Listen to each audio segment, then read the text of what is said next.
I will demonstrate that the 2-book and 3-book rule is consistent with Scripture and offers a roadmap to God.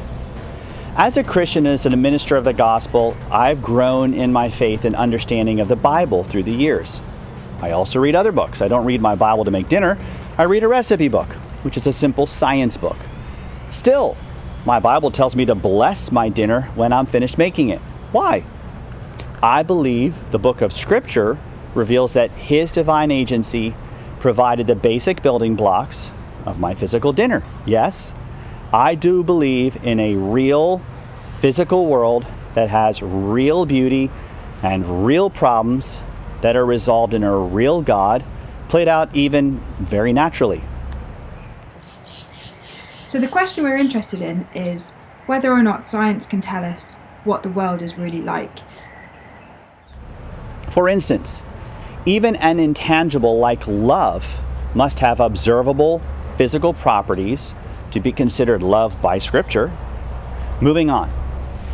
My questions with cosmogony, creation, and science are first philosophical, not natural, asking, why am I here and what happens to me after I die? Issues that the first-order disciplines don't answer. Their first-order research is sequestered to natural processes, isolated from the supernatural. However, the second-order disciplines, philosophy, theology, speak to my concerns and questions and my professed faith in God. I need the first and second orders to align, to concord.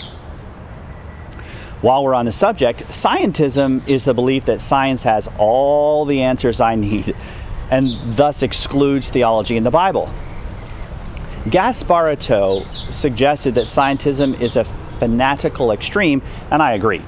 See, scientism is only a second-order philosophy of science and not science itself, claiming science provides all my answers within its methodological and natural processes, excluding the supernatural.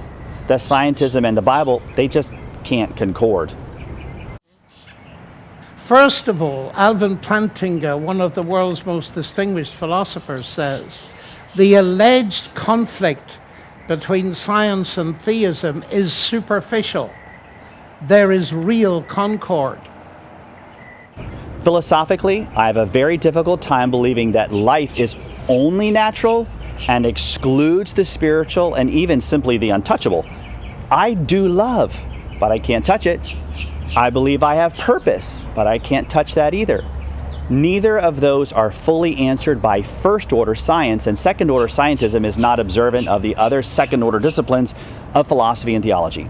I need a way to concord science, the natural, and the Bible. How do I bring the natural, philosophical, and supernatural together? This brings me back to my Bible. I believe that it offers a solution to embrace science and God, thus intersecting, bringing together the natural and the supernatural. I'm referring to the Belgic Confession, supported by several Christian scholars and scientists. It states, we know God by 2 reasons. First, by the creation, preservation, and the government of the universe, which is before our eyes as a most elegant book. Secondly, he makes himself more clearly and fully known to us by his holy and divine word, the Bible. This 2-book rule suggests first, a book of nature, a general book of God's work revealed in creation, and secondly, a book of special revelation, the Bible, and that both books speak from their perspectives to concord the subject of God and science. I agree. Scripture suggests that nature, creation, and science reveal the existence of God. In support, the first-order disciplines, the book of nature, present a potential mathematical beginning point, and thus the need for divine agency, God in the natural, God in math. Yet, it does not reveal him personally, leaving us in a little bit of a divine fog. However, the book of the Bible, the second book, does reveal him by name. Consequently, these 2 books, nature and the Bible, both reveal God. Nevertheless, I suggest progressing beyond a natural-supernatural 2-book rule to a natural, supernatural, philosophical 3-book rule that all overlap and includes the unseen philosophical side of nature and man. When I was in Bible school in my late teens, a long time ago, I had to memorize the Concordville Confession of Faith, which I still remember to this very day. Although the glory of God may be seen in His creation, so that the fact of His existence is without question, and although the conscience of man tells him that there is a God, these two revelations are not sufficient in themselves to convey the knowledge of God, nor His will necessary for salvation or service. Therefore, it becomes necessary for God to communicate with man through some special form of revelation, the Bible. The 3-book rule adds the book of conscience inside of man, the philosophical call to meaning, morality, and value, answering the second-order intangibles. In conclusion, all 3 books speak to the reality of God's existence. The book of nature speaks through physicality.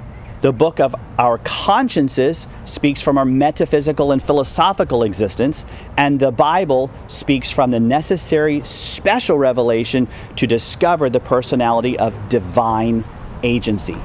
These 3 books concord, all come together, and answer my questions. The first gives me the dinner recipe, the second causes me to bow my head in thanks and prayer, and the third gives me His name.